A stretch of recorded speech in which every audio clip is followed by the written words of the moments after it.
बघितलं तर बुलढाणा जिल्ह्यातील जे राज्य सरकारचा पुरस्कार प्राप्त शेतकरी आहेत कैलास नागरे यांनी होळीच्या दिवशीच आत्महत्या केली आहे. खरं तर ते पाण्यासाठी गेल्या अनेक दिवसांपासून त्या 14 गावांना पाणी मिळावं यासाठी आंदोलन करत होते. उपोषणही त्यांचं झालं डिसेंबरमध्ये. मात्र कुठेतरी सरकारकडनं त्यांना योग्य जे निर्णय आहे तो झाला नाही. त्यामुळे त्यांनी तो सरकारचं लक्ष वेधण्यासाठी आत्महत्या केली आणि त्या गावाला पाणी मिळावं अशी त्यांची अपेक्षा होती. नाही, असं आहे, आत्महत्या करणं ही तर दुर्दैवी घटना आहे आणि खरं याचं समर्थन कोणी करू शकत नाही. कारण एक निरपराध शेतकऱ्याचा त्या निमित्तानं बळी गेला याचं स्वाभाविक दुःख आमच्या सर्वांना आहे.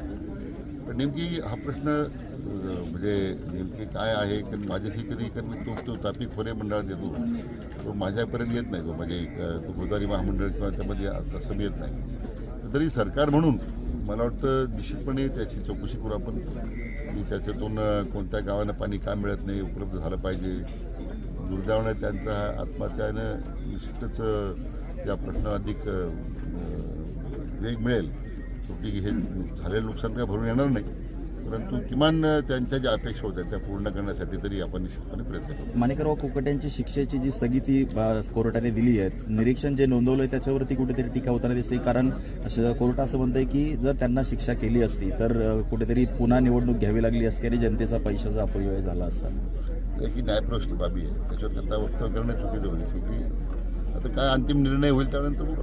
नितेश राणेंनी जे मटणाच्या बाबतीमध्ये हलाल आणि जे काय झटका असं पद्धतीचा जो वाद निर्माण केला आहे, कुठेतरी मटण खाण्यामध्ये सुद्धा हिंदू आणि मुस्लिम असा वाद निर्माण होतो या मला माहिती मल्हार सर्टिफिकेशन म्हणजे येईल. पण असे काय वक्तव्य होत असतील मला माहिती नाही त्याचं काय संदर्भ असेल, काय कोणत्या पार्श्वभूमीवर त्यांनी केलेलं आहे. पण शक्यतो जातीयते निर्माण करणारे वक्तव्य लोकांनी करू नये अशी माझी नेहमीच भूमिका राहिली आहे. आता मल्हार सर्टिफिकेशन जे त्यांनी म्हटलंय की मल्हार सर्टिफिकेशन केलं जाईल आणि हिंदूंची दुकानं होतील आणि तिथूनच हिंदूंनी खरेदी करावं, हे मला माहित नाही. म्हणजे साडेसात मी त्यांची उद्या बोलेल, मुंबईला मला भेटतील ते सोमवारी त्यांचीच चर्चा केली. नाना पटोलेंनी अजितदादा आणि एकनाथ शिंदेंना ऑफर दिली की तुम्ही आमच्याकडे या, मुख्यमंत्री करतो तुम्हाला.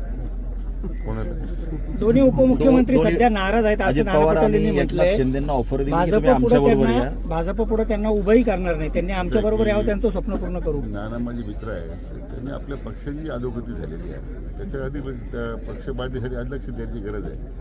अन्यत्र शेवटी असं आश्चर्य वाटण्याचं कारण उद्या मी असं म्हटलं नानाच भाजपमध्ये येणार असेल तर काही त्याला मी असं वक्तव्य करणार नाही. साहेब, शिर्डीमध्ये भाविकांची लूट जी आहे ती थांबण्याचं नाव घेत नाहीये.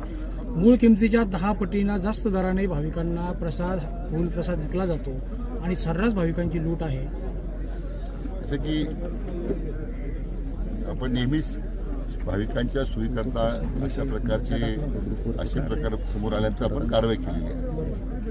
आता म्हणून फुलाची विक्री फक्त त्या साईबाबा संस्थांची जी सोसायटी आहे कर्मचाऱ्यांची त्यामार्फतच ती फुल विकले जावे असा प्रयत्न आहे. अन्यत्र फुलांमध्ये घेऊ नये, काउंटरवरच फुलं मिळतील यासाठी एक प्रयत्न केला होता. कारण हे सगळी जी बाहेर लूट होत होती बाबासाहेब भक्तांची ती कमी व्हावी असं जर होत असेल तर जरूर तर विचार केला पाहिजे मध्यंतरी. पण माझी अपेक्षा काय आहे की ठीक आहे आपण कारवाई करू, पण स्थानिक ग्रामस्थांनी सुद्धा ज्यांचं भवितव्य ज्यांच्या शिर्डीचे नागरिक आहे त्यांनी सुद्धा आपल्या गावची जेव्हा बदनामी होते त्यांनी सुद्धा आपलं दायित्व म्हणून असे जे काही गावाला बदनाम करणारे किंवा साहेब भक्तांची लूट करणारे जे लोक आहेत त्यांच्यावर बहिष्कार घातला पाहिजे, त्यांना त्या गावातून व्यवसाय करण्यापासून रोखलं पाहिजे. एमआरपी प्रसादाचं जे पॅकेट असतं, पेढा असेल, या सगळ्या गोष्टींवर एमआरपी कुठं दिसत नाही, त्यामुळे भाविकांना जास्त दराने दिलं जातं. ज्या ज्या त्रुटी असतील आपण म्हणतात त्याप्रमाणे निश्चित सुधारणा करू आपण. शेवटी साई भक्त जो येणार आहे तो ज्या भावनेने येतो त्याचा आदर राखणं, त्याचं उत्तम प्रकारे त्या ठिकाणी त्याला व्यवस्था निर्माण करून देणं हे साईबाबा संस्थांचं कर्तव्य आणि मतदारसंघाचा आमदार म्हणून माझंही कर्तव्यच आहे. अशा ज्या काही त्रुटी समोर येत आहेत आम्ही वेळोवेळी त्या दुरुस्त करतोय, या बाबतीत सुद्धा निश्चितपणे काळजी करू. संगमनेरमध्ये तुम्ही विविध विभागांच्या बैठका घेतल्या आणि त्यावरती कुठेतरी बाळासाहेब थोरातांनी एक प्रसिद्धीपत्रक काढून टीका केली आहे. ते म्हणतात की त्यांनी पालकमंत्र्यांनी अगोदर राहत्याचा आढावा घ्यावा. संगमनेरमध्ये खरं तर विकासाची घडी फोडण्यासाठी या सगळ्या बैठका घेतल्या जात आहेत आणि पालकमंत्र्यांची नाचता येईना अंगणवाकडा अशी अवस्था झाली आहे. असं मला वाटतं फार लक्ष द्यायची गरज नाही. आज मी सातत्यानं बैठका घेतोच आहे. असं की त्यांनी अपयश स्वीकारायला त्यांनी तयारी ठेवली पाहिजे. अजून मला वाटतं त्या तालुक्याची अधोगती झाली म्हणून लोकांनी त्यांना नाकारलं हे त्यांनी कसं विसरून चालेल. धक्क्यातून बाहेर निघले नाही सर असं वाटतंय ते पराभवाच्या असे अनेक धक्के त्यांना मिळणार आहे. प्रकल्पाचं या ठिकाणी भूमिपूजन झाले. या पशुखाद्य प्रकल्पाच्या माध्यमातून नेमका कसा हा प्रकल्प असणार आहे आणि काय शेतकऱ्यांना याचा फायदा?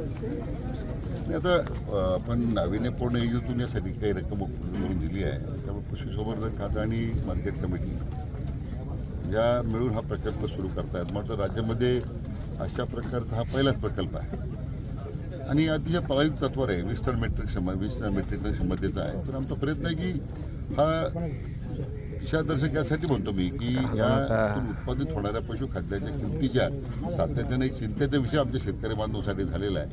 याच्यातून आपल्याला त्या कमी करता येतील का, काही त्यातून नवीन प्रयोगशीलता निर्माण करून हे जे मोठे मोठे भांडवलदार आहेत या पशुखाद्यामध्ये आलेले ते शेतकऱ्यांची मोठी फसवणूक होता अशा सातत्याने तक्रारी आहेत.